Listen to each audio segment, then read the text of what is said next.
السلام علیکم، میرا نام ہے نازیہ اور آج میں ریئیکٹ کرنے والی ہوں مفتی سلمان اظہری کے بیان پر، جس کا ٹاپک ہے برا گمان کرنے سے بچو۔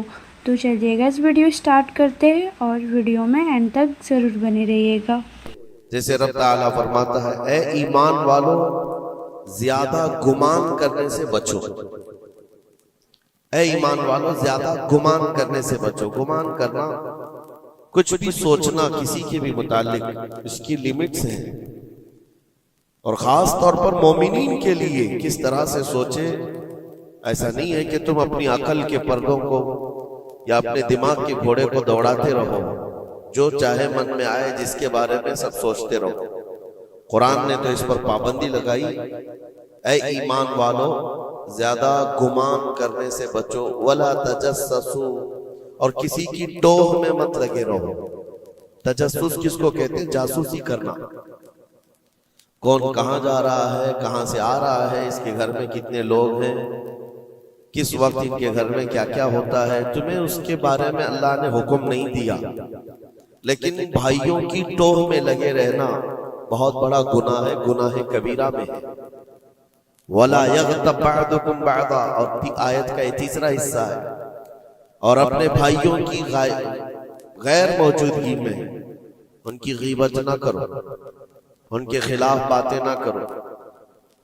اور رب تعالیٰ فرماتا کیا تم میں سے کوئی یہ پسند کرتا ہے کہ اپنے مرے ہوئے بھائی کا گوشت کھائے؟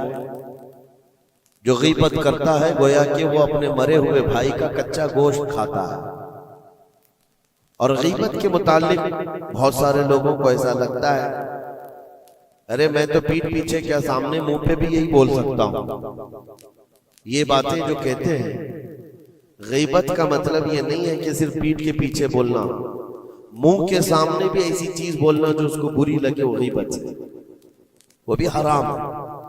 یہ تین چیزیں اس آیت کے اندر ہے، ایک بدگمانی کرنا، دوسرے جاسوسی کرنا، اور تیسرے غیبت کرنا۔ اس کے اوپر اگر میں گفتگو کروں بہت طویل ہو جائے گا، لیکن یہ پورے معاشرے کے لیے زہر ہلال ہے، زہر قاتل ہے۔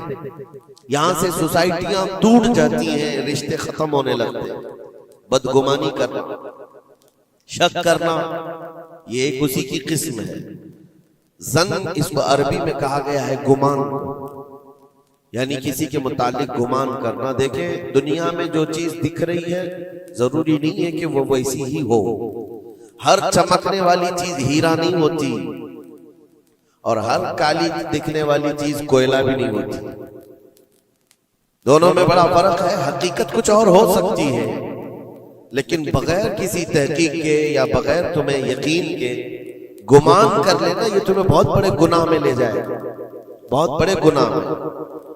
اب گمان کی قسمیں بھی میں آپ کو بتاؤں گا، اس سے قبل میں آپ کو بتاؤں سیدنا جنید بغدادی رضی اللہ تعالیٰ عنہ جو سید الطائفہ ہیں، ولیوں کے سردار ہیں، اپنے زمانے کے قطب، گھر میں بیٹھے ہوئے تھے، بڑے آپ گھر سے بھی مالدار تھے، بہت سارے لوگ اپنی ضرورت لے کر کے آتے تھے۔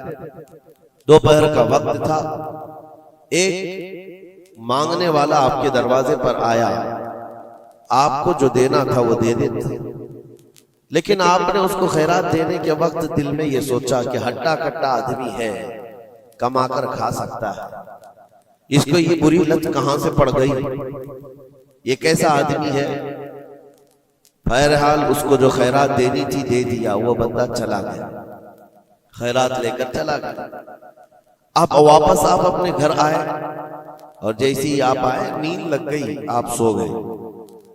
آپ کے سونے کے بعد آپ نے خواب دیکھا کہ میدان محشر قائم ہو چکا ہے، حساب کتاب ہو رہا ہے، لوگوں میں نفسا نفسی کا حال ہے، فرشتے کچھ کو پکڑ کر لے جا رہے ہیں، کچھ کا حساب کر رہے ہیں۔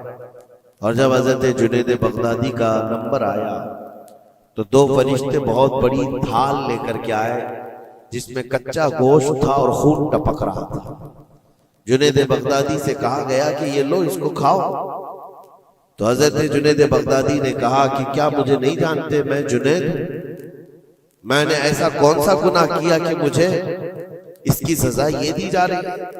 فرشتوں نے کہا اے جنید کیا اپنے مومن بھائی کے بارے میں آج دن میں آپ نے برا گمان نہیں کیا؟ جو آپ کے دروازے پر آیا اس کے متعلق آپ نے بدگمانی نہیں کی؟ تو حضرت جنید بغدادی رضی اللہ تعالیٰ عنہ بچھک کر کے اٹھ گئے، خوف کے مارے نیند کھل گئی، اور اس کے بعد بے قراری اتنی آئی کہ ہاں میں نے تو گمان اس کے متعلق غلط کیا تھا، تھوڑا سا ایسا بھی نہیں ہے کہ وہ چور ہے، ڈکیت ہے، ڈاکو ہے، یہ بھی نہیں، صرف اتنا سوچا تھا کہ ہٹا کٹا آدمی ہے، مانگتا کیوں ہے؟ حضرت جنید بغدادی اپنے گھر سے نکلے اس فقیر کو ڈھونڈنے کے لیے کہ جو میرے گھر آیا تھا، اور اس کے بعد ڈھونڈتے ہوئے اس کے پاس پہنچ گئے، جا کر کے اس سے معافی طلب کی، کہا کہ آج تو جو گھر پر آیا تھا میں نے تیرے متعلق یہ گمان کیا تھا کہ تو ہٹا کٹا آدمی ہے اور مانگ کر کھا رہا ہے۔ تو اس کے بعد اس شخص نے جو جواب دیا وہ حیرت میں تھا۔ میرے عزیزوں، نہ وہ فقیر تھا، نہ ہی وہ کوئی کمزور اور مجبور تھا، بلکہ اللہ کے ایک ولی تھے جو ان کے امتحان کے لیے آئے ہوئے تھے۔ حضرت جنید بغدادی رضی اللہ تعالیٰ عنہ کو اس سے زیادہ مال انہوں نے لوٹایا اور کہا اے جنید تیرے مقامات کو اگر کوئی چیز ختم کرتی ہے تو مومنین کے متعلق بدگمانی کر، اگر تو آج یہاں نہ آتا تو تیرے مقامات روک دیے جاتے، آگے تم نہ معرفت و طریقت کے راستے پر بڑھ سکتے، کیونکہ یہ مرض ہے، یہ بیماری ہے، اس بیماری نے تو ہمارے معاشرے کو خراب کیا ہوا ہے۔ بدگمانی سے بچو، یہاں تک کہ لوگوں نے بہت جلدی اپنے دماغ پر یقین کر کے فیصلے بھی لے لیے ہیں۔ آپ مثال کے طور پر کسی گھر سے کوئی نکل رہا ہے اور آپ نے فوراً یہ گمان کر لیا کہ یہ اس گھر میں بدکاری کرنے کے لیے گیا تھا۔ آپ کی نیگیٹیوٹی جو ذہن میں تھی آپ نے گمان کیا اور اس پر یقین کی مہر بھی لگا دی، نہ اس سے آپ نے جا کر پوچھا کہ کون ہے، کیوں آیا تھا۔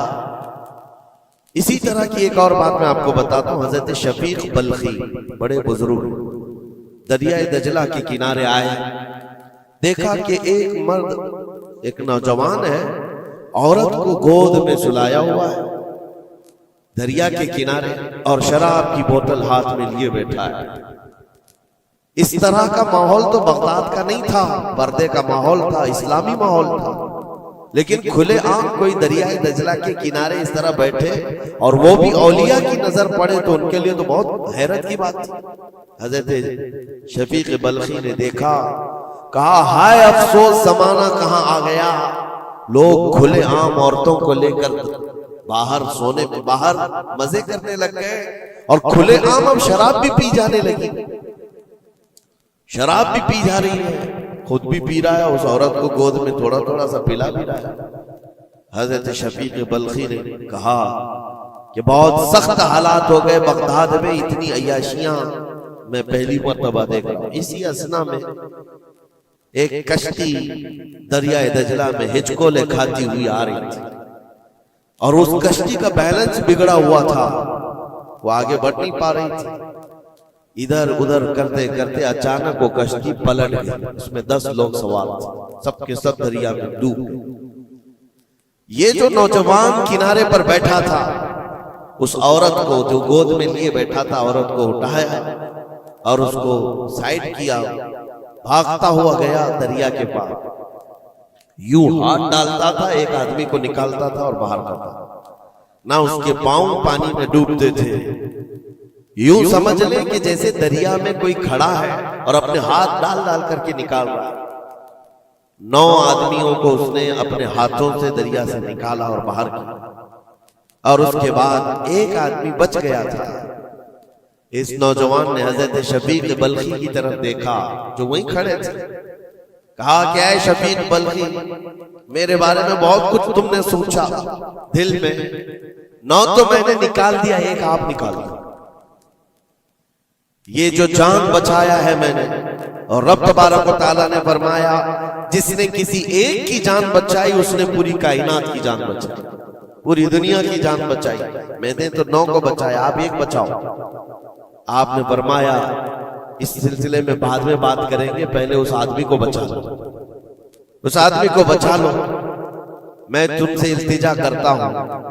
اس نے 10ویں کو بھی بچایا۔ اس کے بعد حضرت شفیق بلخی کے دل میں احساس ہوا کہ میں نے غلط جگہ گمان کیا، یہ کوئی عام آدمی نہیں ہے، عام انسان نہیں ہے، اس کے متعلق میں نے کیا کیا دل میں سوچ لیا، کیا کیا گمان کر لیا۔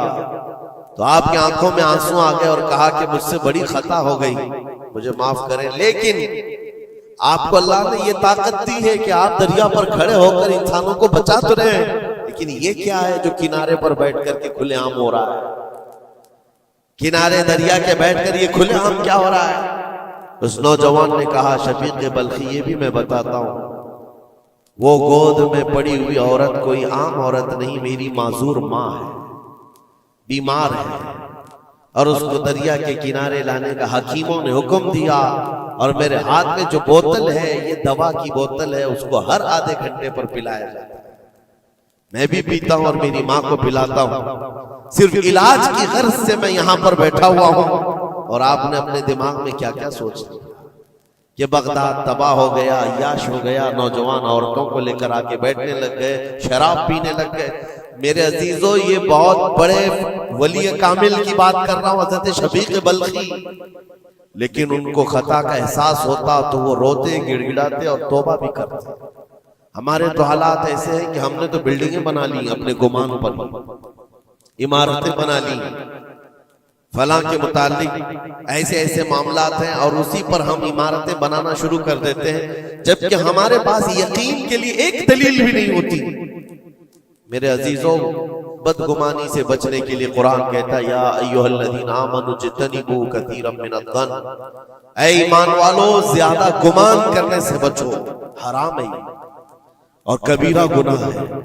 یہاں تک کہ فرمایا گیا کہ بدگمانی کرو گے مومنین کے متعلق، کل قیامت کے دن فیصلہ ہوگا، اور اگر تمہارا گمان غلط نکلا تو ساری نیکیاں تمہاری اٹھا کر اس بندے کو دیجیے جس کے متعلق بدگمانی کیا تھا، اور تم نیکیوں سے اگر خالی تھے تو یہ مت سمجھنا کہ اب کچھ نہیں لیا جائے گا، بلکہ جس کے متعلق بدگمانی کیے تھے اس کے گناہ اٹھا کر تمہارے اوپر ڈال دیا جائے گا۔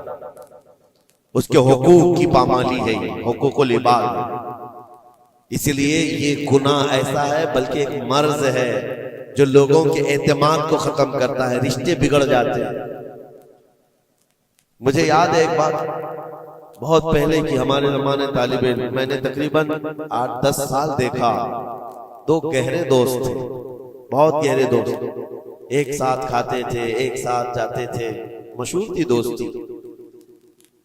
اور اتفاق ایسا ہوا کہ ایک محفل میں بیٹھے ہوئے تھے، ایک دوست جو ہے وہ مجھ سے بات کر رہا تھا، اور اس کا جو دوسرا دوست ہے وہ دور بیٹھا ہوا ہے۔ اب اس دوست نے مجھے کان میں کچھ بات کی، میں نے دیکھ کر ہنسا، وہ بھی مجھے دیکھ کر ہنسا، بات کچھ اور ہی تھی۔ سامنے والے کو ایسا لگا کہ ہم اس کے متعلق پلاننگ کر رہے ہیں، اور اس کو یہ لگا کہ ہم اس کے متعلق کچھ بری باتیں کر رہے ہیں، جبکہ نہ اس کے نام کا مسئلہ تھا، نہ ٹاپک تھا، کچھ نہیں تھا، بس اس بندے نے اس بدگمانی کی وجہ سے 10 سال تک بات چیت چھوڑ دی۔ کئی مرتبہ ہم نے بتایا بھی کہ تمہارا میٹر نہیں تھا، تمہارا مسئلہ نہیں تھا، سامنے والے کو یقین نہیں آتا، صرف اور صرف گمان کی بنیاد پر کہ وہ مجھے دیکھ کر ہنس رہا تھا تو میرے ہی متعلق بات تھی۔ یہ اپنے عقل کے فطور پر یقین کر کے عمارتیں بنا لینا تمہیں بہت بڑی گمراہی میں لے جاتا ہے۔ کئی مرتبہ ایسا ہوتا ہے کہ دھوکہ کھا جاؤ گے۔ اسی سورہ حجرات کی ایک اور آیت میں بتاؤں آپ کو، اللہ کریم فرماتا ہے یا ایھا الذین آمنوا ان جاءکم فاسق بنبأ فتبینوا ان تصیبوا قوما بجہالۃ فتصبحوا علی ما فعلتم نادمین۔ یہ بدگمانی کرنے کا ایک اور ذریعہ ہے، ایک راستہ ہے۔ کیا ہے؟ اللہ فرماتا ہے جب تمہارے پاس کوئی فاسق آدمی خبر لے کر کے آئے تو اس کی تحقیق کر لو، یہ اللہ کا حکم ہے۔ کوئی فاسق آدمی، فاسق کون ہے؟ اس کی مثالیں آپ کو مل جائیں گی۔ جو کھلے عام گناہ کرتا ہے وہ فاسق ہے۔ فاسد آدمی جب تمہارے پاس خبر لے کر کے آئے تو رب فرماتا ہے اس کی تحقیق کر لو، ورنہ یہ ہوگا کہ انجانے میں تم کو شرمندگی اٹھانی پڑے گی، تم اپنے کیے پر بعد میں پچھتاؤ گے، الا ما فعلتم نادمین، تم شرمندہ ہو جاؤ گے۔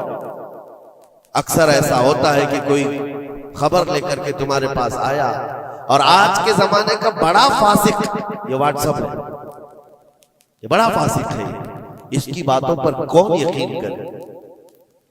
میرے عزیزوں، لوگ تو صرف ایک دوسرے کی ایڈٹ کی ہوئی تصویروں کو دیکھ کر کے ایمان لے آ جاتے ہیں، ہے نا؟ ایسا حقیقت ہے۔ واٹس ایپ یونیورسٹی کے فارغین تو ابھی زمانے میں بہت ہیں، ان کی نالج صرف اور صرف اسی سے ہے، انٹرنیٹ سے، واٹس ایپ سے، جبکہ ان کی تحقیقات پر اگر لگ جائیں تو اصل وجود میں کچھ ہے ہی نہیں۔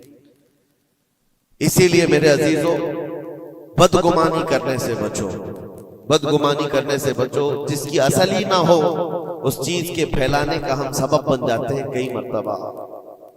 اللہ کریم ہمیں اس بلائے عظیم سے محفوظ رکھے۔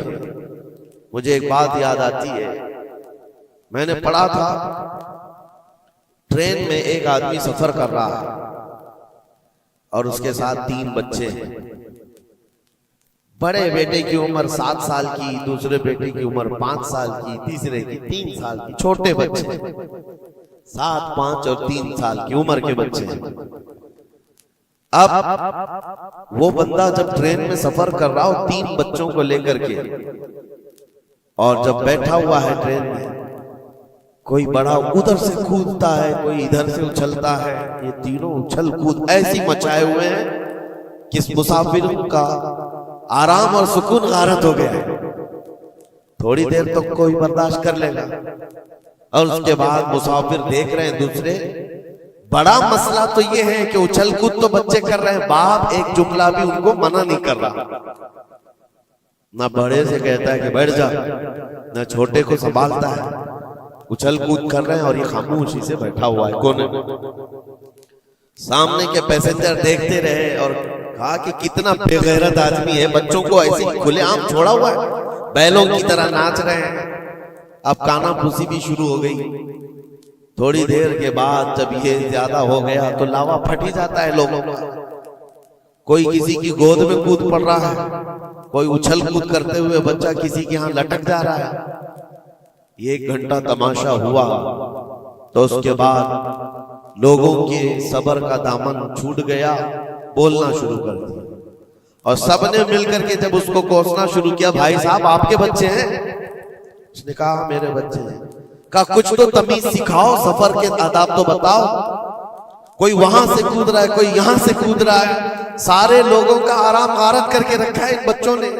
آپ باپ ہیں، آپ کو تمیز نہیں آتی، آپ کو تربیت کا انداز نہیں معلوم۔ سب کی ڈانٹ ڈپٹ سنتا رہا، اور اس کے بعد تھوڑی دیر کے بعد بھرائی ہوئی آواز نکلی، اس کی درد بھری آواز نکلی۔ کہا میں ان کو تربیت اچھی طرح سے دیتا ہوں، تمیز بھی ہے سب، لیکن مسئلہ یہ ہے کہ آج ہی صبح ان کی ماں میری بیوی کا گھر میں انتقال ہو چکا ہے، وہ میکے گئی ہوئی تھی، یہ بچے میرے پاس تھے، مجھے صبح خبر آئی ہے ان کی ماں کا اچانک دورہ پڑنے سے انتقال ہو چکا، میں نے ابھی تک ان بچوں کو بتایا نہیں کہ ان کی ماں کا انتقال ہوا۔ یہ جتنا اچھل کود کر رہے ہیں، کھیل رہے ہیں، ابھی گھر پہنچیں گے تو ان کی ساری خوشیاں ختم ہو جائیں گی، یہ اپنی ماں کی مردہ لاش کو دیکھیں گے تو سارا اچھل کود چلا جائے گا۔ بس میں اس لیے ان کو اتنی دیر کے لیے چھوڑا تھا کہ جتنی دیر خوشی منا سکے منا لیں، پھر زندگی بھر ان کو ماں کو کھونے کا احساس تو ستاتا ہی رہے گا۔ بس اتنا جملہ اس کا نکلا تو ہچکیاں بند گئیں، جو بغل میں موجود مسافر تھے سب کی آنکھوں میں آنسو آ گئے۔ اب کوئی بچے کو اٹھاتا چومتا تھا، کوئی اس کو گود میں اٹھا رہا ہے، بچوں کو خبر نہیں ہے کہ ان کی ماں کا انتقال ہوا ہے، اور یہ بندہ ان کو سفر پر لے جا رہا ہے۔ لیکن تھوڑی ہی دیر کے لیے دوسرے مسافروں نے کیا کیا بدگمانیاں کر لی۔ میرے عزیزوں، کس کی زندگی میں کیا چل رہا ہے آپ کو خبر نہیں ہے۔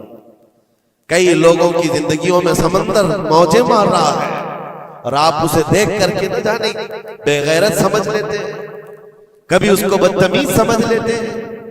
یہ بدگمانیاں ہیں جو بندے کو یہاں تک لے آتی ہیں۔ اور بدگمانی کرنے کا ایک طریقہ یہ بھی ہے کہ حضرت امام راضی فرماتے بندہ بسا اوقات کافر بھی ہو جاتا ہے، کفر تک چلا جاتا ہے بندہ، کیونکہ گمان پر اگر یقین کرنے لگ جائے۔ اس لیے بچو ان چیزوں سے، اور مومنوں کی عزت کو پامال کرنا یہ آسان نہیں ہے۔ صرف اور صرف میں نے کئی مرتبہ دیکھا ہے، اڑتی اڑتی خبریں آتی ہیں تو ہم اس پر یقین کرنے کے قریب ہو جاتے ہیں۔ اللہ ہمیں بھی اس کی ہدایت دے۔ یہ بہت باریک چیز ہے جس سے بچنا ناممکن نہیں تو مشکل ضرور ہے۔ میرے عزیزوں، اس سے بچنے کا ایک طریقہ یہ ہے، بندہ یہ سوچ لے کہ مجھے رب تعالیٰ نے اس دنیا میں کس لیے بھیجا ہے۔ سب کا حساب کتاب لکھنے کے لیے بھیجا ہے۔ سارے لوگوں کا اعمال نامہ مجھے پوچھا جائے گا قیامت کے دن، فلاں کیا کرتا تھا، فلاں کیا کرتا تھا۔ جب مجھے رب تعالیٰ نے اس کا مکلف ہی نہیں بنایا تو خواہ دوسروں کی زندگیوں میں کیوں دخل اندازی کروں، کیوں لوگوں کے متعلق گمان پال کر کے بیٹھوں۔ آپ کو اس روئے زمین پر جو بھیجا گیا وہ اللہ نے اپنی عبادت کے لیے بھیجا ہے، اپنی رضا کے لیے۔ ہم اس کی رضا تو حاصل نہ کر سکے، اس کی عبادت میں کامل ہو نہیں سکے، اور دوسروں کے عیوب پر ہم لوگوں نے اپنی پوری انرجی خرچ کرنا شروع کر دیا۔ عزیزان گرامی وقار، یہ پرفتن دور ایسا ہے۔ اب میں جو قسمیں بتا رہا تھا زن کی، دیکھیں بسا اوقات بندے سے بندے کا گمان اپنی جگہ پر، آپ میرے بارے میں کیا سوچتے ہیں مجھے معلوم نہیں، میں آپ کے بارے میں کیا سوچتا ہوں وہ آپ کو بھی نہیں معلوم۔ یہ تو بندوں کا گمان ہے، لیکن بندہ رب سے جو گمان رکھتا ہے یہ بھی بہت بڑا مسئلہ ہے، بہت بڑا مسئلہ ہے۔ اس کو آسان مت سمجھے۔ یہ دماغ کے گھوڑے جب دوڑتے ہیں اس پر کنٹرول بھی تو نہیں ہوتا ہے، کہاں تک جائیں گے گمان۔ مسلم شریف کی حدیث ہے، میرے آقا صلی اللہ تعالی علیہ وسلم فرماتے ہیں شیطان تمہارے پاس آتا ہے گمان کے راستے سے۔ تم سوچنے لگتے ہو آسمان کو کس نے بنایا، یہ سوچ ہی تو ہے۔ تمہارا دل جواب دیتا ہے اللہ نے بنایا۔ زمین کو کس نے بنایا، اللہ نے بنایا۔ چیزیں سوچتے جاتے ہو اس سے پہلے کیا تھا، اس سے پہلے کیا تھا، اس سے پہلے کیا تھا، اور یہ جب دماغ کے گھوڑے دوڑنے لگے تم نے اس کو نکیل نہیں تھامی تو یہ لے کر کے جاتا ہے دماغ، اخیر میں یہ گمان ڈالتا ہے پھر اللہ سے پہلے کیا تھا، یا پھر اللہ کو کس نے بنایا۔ یہاں آ کر کے تمہارے ایمان پر ڈاکہ پڑ جاتا ہے اور تم شش و پنج میں رہ جاتے ہو۔ خود سے اگر کچھ سوچ کر فیصلہ کر لیا کہ اللہ کے پہلے ایسا تھا یا اللہ ایسا تھا، نعوذ باللہ، تو کفر ہو گئے۔ ایک گمان کے راستوں کو آزاد چھوڑنے کا حکم نہیں دیا گیا ہے۔ اسی لیے میاں ہم اور آپ تو چھوڑیں، اولیاء کی بات بھی چھوڑیں، امت کے جو سب سے اعلیٰ قسم کے لوگ تھے وہ صحابہ تھے، سب سے اعلیٰ، قیامت تک پیدا ہونے والوں میں جو سب سے اچھے تھے اللہ نے ان کو صحابی رسول بنا۔ صحابہ کرام بات کر رہے تھے آپس میں کس مسئلے میں، تقدیر کے بارے میں، تقدیر کے متعلق بات کریں۔ تقدیر کے بہت سارے مسئلے جس میں دماغ کی گرہیں ایسی آزاد ہو جاتی ہے، بندہ سوچنے لگ جاتا ہے۔ تقدیر کیا ہے؟ جو کچھ بھی دنیا میں ہونے والا ہے اللہ تعالیٰ نے اس کو پہلے سے لکھ دیا ہے۔ یہ یقین ہے کہ نہیں آپ کا تقدیر؟ اور تقدیر کا انکار کرنے والا کافر ہے۔ یعنی جو کچھ اچھائی یا برائی زندگی میں ہو رہی ہے اللہ نے اس کو پہلے سے لوح محفوظ میں لکھا، یہ تقدیر ہے۔ اب بندہ یہاں سوچنے لگتا ہے اگر پہلے سے لکھا ہوا تھا تو مجھے تو وہی کرنا ہے جو وہاں لکھا ہوا ہے، اس میں میرا کیا قصور ہے؟ گناہ کرتا ہے اس کے بعد بولنے لگتا ہے تو پہلے سے لکھا ہوا تھا۔ کچھ بھی کرے گا اور اس کے بعد یہ گمان کرنے لگے گا کہ وہاں تو لکھا ہوا تھا میں ایسا کر رہا ہوں۔ تقدیر کے مسئلے ایسے ہیں کہ بعض لوگ سوال کرنے لگ جاتے ہیں کہ میاں اگر اللہ نے پہلے سے لکھا ہے تو پھر بندے کا کیا قصور ہے اس میں جو گناہ کر رہا ہے، اور اگر پہلے سے لکھا ہوا نہیں ہے تو پھر تقدیر نہیں ہے۔ ان مسائل میں گفتگو کرتے کرتے گمان کرتے کرتے بندہ کفر تک پہنچ جاتا ہے. کچھ فرقے بھی بن گئے اسی بات، جبریہ، قدریہ. اب میں یہاں پر اس لیے یہ بات کر رہا ہوں، نبی کریم صلی اللہ تعالی علیہ وسلم نے صحابہ کو منع کر دیا کہ اس مسئلے میں گفتگو زیادہ نہ کرو، تو عام لوگ تو چھوڑیں. اب ظن کی قسمیں میں بتا رہا ہوں، گمان کی وہ 4 قسمیں بتائی گئی. امام ابو بکر جساس رازی رحمۃ اللہ علیہ نے 4 قسمیں اس کی بیان کی. پہلا گمان حرام ہے، دوسرا گمان واجب ہے، تیسرا گمان مستحب ہے، اور چوتھا گمان یعنی نہ اس کے اوپر گناہ مباح ہے. اس کی قسمیں ہیں جس میں سے پہلا گمان جو حرام ہے، اور ایک گمان کو تو انہوں نے کفر بھی کہا ہے. پہلا گمان حرام، یہ سوچتا رہ جائے صرف اللہ کے متعلق ہے یہ سارے گمان کہ میں گنہگار ہوں اور اللہ مجھے سزا دے کر ہی رہے گا، اللہ مجھے عذاب ہی دے گا، یہ سوچتا رہے صرف اور صرف. تو امام ابو بکر جساس رازی فرماتے ہیں یہ گمان حرام ہے. رب قہار ضرور ہے، رب جبار ضرور ہے، لیکن غفار بھی ہے اور ستار بھی. تم نے اگر صرف یہی گمان کیا کہ مجھے سزا دے گا، مجھے سزا دے گا، تو یہ گمان حرام ہے. اس پر مجھے اعلیٰ حضرت فاضل بریلوی رحمۃ اللہ تعالی علیہ کی بات یاد آتی ہے. ان کا گمان کیسا تھا؟ سوچتے تھے بارگاہ مصطفیٰ کریم، کہتے ہیں ڈر تھا کہ عصیاں کی سزا اب ہوگی یا روزے سے سزا. ڈر تھا کہ گناہوں کی سزا اب ہوگی یا روزے جزا. دی ان کی رحمت نے صدا، یہ بھی نہیں وہ بھی نہیں، یہاں بھی نہیں ہوگی وہاں بھی نہیں ہوگی، رحمت نے سزا آواز دی. ہاں گناہوں کے متعلق ہمیں تو گمان ہے کہ سزا ہوگی. میرے اعمال کا بدلہ تو جہنم ہی تھا، میں تو جاتا میرے سرکار نے جانے نہ دیا. یہ گمان ہے. بارگاہ مصطفیٰ میں گمان اعلیٰ رکھو، اور رب تعالیٰ کے متعلق جب گمان کرنا ہو تو حدیث قدسی ہے، مسند احمد کی حدیث ہے. اللہ تعالیٰ فرماتا انا عند ظن عبدی بی، میں اپنے بندے کے گمان کے مطابق سلوک کرتا ہوں. بندہ میرے متعلق جیسا گمان کرتا ہے میں اس کے ساتھ ویسا سلوک کرتا ہوں. اب تمہارا ہے، یہ تمہاری مرضی ہے. اور حدیث کا آگے کا ٹکڑا بھی ہے فَلْيَظُنُّ مَا شَاءَ بِي، بندہ جو چاہے میرے بارے میں گمان کر لے. تم سخت قسم کا خدا گمان کر کے بیٹھے ہو، سختیوں کا سلوک ہو جائے. اسی لیے میں نے اس سے قبل بھی ایک بار کہا تھا، جب کسی کے گھر میں انتقال ہوتا ہے فرشتے آ جاتے ہیں، مرے ہوئے انسان کو اٹھانے سے پہلے تک وہ گھر والوں کو سب دیکھتے رہتے کون کیا کیا بول رہا، اور اس کی ساری رپورٹ لے جا کر بارگاہ رب العزت میں عرض کرتے. اللہ تعالیٰ پوچھتا ہے فرشتوں سے، آج اس گھر میں ایک جان کو ہم نے لیا، وہ لوگ میرے متعلق کیا گمان کر رہے تھے، کیا سوچ رہے تھے اور کیا کہہ رہے تھے؟ فرشتے کہتے ہیں اے مولا فلاں کہہ رہا تھا کہ میرے گھر پر بڑا ظلم ہو گیا، میرا عزیز بچہ لے لیا، میرے گھر پر ایسی چیز آفت آ گئی، سب باتیں. تو رب تبارک و تعالیٰ فرماتا ہے فرشتوں گواہ ہو جاؤ، انہوں نے جیسا میرے متعلق گمان کیا اب میں ان کے ساتھ ویسا سلوک کروں گا، دنیا میں بھی اور آخرت میں بھی.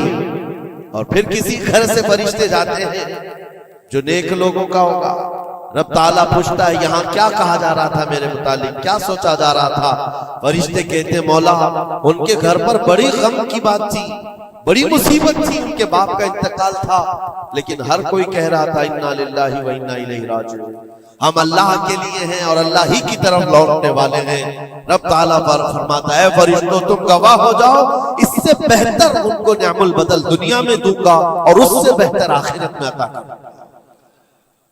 تو اللہ کریم کے بارے میں گمان کیا رکھنا ہے یہ بھی غور و فکر کے ساتھ. یہ ظن حرام سے بچو، ظن کفر سے بچو، اور ظن واجب ہے ایک جو فقہ کے مسئلے ہیں. یہ احادیث جس کو ظنی احکام کہا جاتا ہے وہ سب یہاں پر ڈسکس کریں تو آپ کے اوپر سے باؤنس چلا جائے. اور مومنین کے متعلق مستحب ہے، اچھا گمان کرنا ہر ایک کے متعلق مستحب ہے. اور مباح جس کو کہا گیا ہے وہ ایسا ہے کہ آپ کے بلا اختیار کچھ گمان آیا ہے، آپ نے سوچا نہیں، تو یہ مباح ہے۔ اور خیر کا گمان کرنا، ظن المؤمنون خیرا، حضور پاک صلی اللہ ظن المؤمنین خیرا، میرے آقا صلی اللہ علیہ وسلم نے فرمایا مومنوں کے بارے میں ہمیشہ اچھا گمان رکھو، اچھا گمان رکھو۔ کوئی مر گیا اور جنازہ جا رہا ہے، یہ حدیث یہ بھی میں بتا دوں آپ، تمہارے گمان کرنے سے اور تمہارے بولنے سے کتنا فرق پڑتا ہے۔ ایک جنازہ جا رہا تھا، حضور پاک صلی اللہ علیہ وسلم تھے، وہاں پر بہت سارے لوگ کھڑے تھے، اس کی تعریف کرنے لگ گئے، کیا اچھا آدمی تھا، کتنے اچھے اعمال تھے اس کے، سب کے ساتھ بھلائی کرتا تھا۔ حضور پاک نے فرمایا بچ ہے بچ، واجب ہو گئی اس میں۔ پھر ایک جنازہ نکلا اور لوگ اس کے متعلق کہنے لگے بڑا بدکار آدمی تھا، یہ زمین کا بوجھ ہے، چلا گیا، لوگوں کے ساتھ برائیاں کرتا تھا۔ حضور نے فرمایا بچ ہے بچ، واجب ہو گئی۔ صحابہ نے پوچھا دونوں پر واجب ہو گئی؟ حضور نے فرمایا پہلے پر جنت واجب ہوئی، دوسرے پر دوزخ واجب ہوئی۔ تم نے جس طرح سے اس کے متعلق اپنا وہ بنایا، دماغ بنایا، مومنین جو کثیر مومنین اور یعنی صلاح و تقوی والے مومنین جس کے متعلق اچھا گمان کرے، اللہ بھی اس کے ساتھ اچھا سلوک فرماتا ہے۔ اسی لیے میرے عزیزوں، کیا جاتا کیا ہے اچھا گمان کرنے میں؟ خرچہ کون سا ہے آپ کا؟ پیسے کون سے لگتے ہیں آپ کے؟ جو قبرستانوں میں سوئے ہوئے ان کے بارے میں اچھا گمان کرو کہ جو کچھ بھی تھے انجانے میں ان سے خطائیں ہوئی ہوں گی، لیکن وہ رب تعالیٰ کی رحمت سے مایوس نہیں تھے، مولا انہیں معاف کرے گا۔ یہ اتنا گمان کرنے میں تمہارا کیا جا رہا ہے؟ آج کے اس پرفتن دور میں ایسے بدمعاش قسم کے اور ایسے فتین لوگ بھی آئے ہوئے ہیں جو تمہیں اولیاء سے بھی بدگمان کر رہے ہیں، صحابہ سے بھی بدگمان کر رہے ہیں۔ آج دیکھتے نہیں سوشل میڈیا پر کوئی حضرت امیر معاویہ پہ بھونک رہا، کوئی خارجی کتا مولا علی پہ بھونک رہا، کوئی سیدہ فاطمہ الزہرا حسنین کریمین کے بارے میں بات کرنے لگ گیا ہے۔ نہ تمہارا زمانہ ہے، نہ تم نے ان کو دیکھا ہے، صرف اڑتی ہوئی خبریں آئی تو تم نے یہاں سے گمان بنا لیا، فلاں باغی تھا، فلاں حد سے زیادہ کرنے والا تھا۔ نعوذ باللہ، یہ صحابہ کے بارے میں باتیں ہو رہی ہیں، اولیاء اکرام کے بارے میں دھڑلے سے بات کی جاتی ہے، وہ ایسے تھے، انہوں نے ایسا کیا، انہوں نے ویسا کیا۔ معاذ اللہ، جس وقت تمہاری پکڑ ہوگی تمہیں دلیل دینی پڑے گی، کہا جائے گا ہاتھو برہانکم ان کنتم صادقین، اگر تم سچے ہو تو دلیل لاؤ، جو کچھ تم نے سوچا یہ بندہ ویسا تھا ثابت کرو۔ ثابت کر سکو گے؟ صاحب معاملہ تب کبھی تم سے ملا ہی نہیں، تم نے پہاڑ بنا رکھا ہے۔ اپنی نیکیوں کو غارت کرنے سے بچائیں۔ پھر قرآن کی آیت پڑھتا ہوں، اے ایمان والو کثیر گمان کرنے سے بچو۔ اس کے دو حصوں پر تو میں نے بات ہی نہیں کیا، ولا تجسسو، جاسوسی مت کرو۔ یہ جو ٹپر بنے ہوئے گھومتے ہیں، مومنین کی خبریں پولیس والوں کو دینا، حکومت کے عہدیداروں کو پہنچانا، اس کو تو آج سمجھتے پیشہ ہے۔ یہ 500 کی نوٹ ملتی ہوگی، اس کی مثال ایسی ہے کسی کتے کو ہڈی ڈالی جا رہی اور وہ ان کے پیچھے تم ہلاتے ہوئے بھاگ رہا ہو، تمہیں پتا بھی ہے کتنا بڑا گناہ ہے یہ، کتنا بڑا گناہ ہے۔ ارے تم ہے، لعنت ہے ایسی زندگیوں پر۔ تم کو زندگی اس لیے ملی کہ تم مومنین کی اور مسلمانوں کی خبرگیری کرو اور یہاں کی جاسوسی لے جا کر کفار کو دو۔ کل قیامت کے دن کیا جواب دو گے رب تعالیٰ کے بارے میں؟ رب تبارک و تعالیٰ کے ان بندوں کے متعلق جو اسے اللہ پکارتے ہیں، تم ان کی خبریں لے جا کر ان کفار و مشرکین کو دینا چاہتے ہو جو ہماری جان کے پیاسے ہیں۔ مسلمانوں میں سے اگر کوئی ہے تو باز آ جائے، توبہ کر۔ اتنا خطرناک گناہ ہے کہ مرنے کے بعد قبر میں اس کا چہرہ قبلے سے بدل دیا جائے،